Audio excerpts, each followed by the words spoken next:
নবাব সিরাজউদ্দৌলার নাতির মতো 12টার সময় ঘুম থেকে উঠে ল্যাপটপ ওপেন করতেই দেখলাম একটা নোটিফিকেশন। তাইলে দেখা হচ্ছে সিরাজগঞ্জ। দেবদার মতো ঝিঙ্কু দিয়ে বের হয়ে পড়লাম।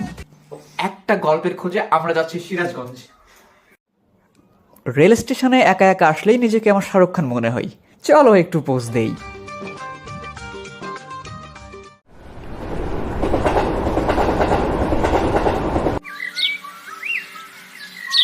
এই মুহূর্তে আমরা অবস্থান করছি সিরাজগঞ্জের বেলকুচিতে। এখানে যেন একটা ভিন্ন পৃথিবী। প্রত্যেক ঘরে, প্রত্যেক বাড়িতেই রঙের মিষ্টি মিষ্টি গন্ধ আর ভিন্ন গল্প।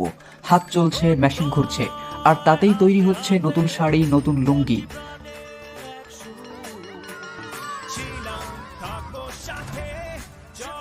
সকাল ভোর থেকে শুরু করে রাত অবধি চলছে নিরলস কাজ।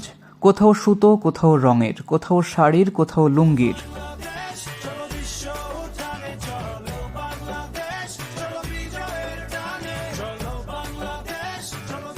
এখান থেকেই ছড়িয়ে যাচ্ছে সারা দেশ, আবার দেশের বাইরে। প্রতি হাতে তৈরি হচ্ছে রঙের গল্প আর মেড ইন বাংলাদেশের গর্ব।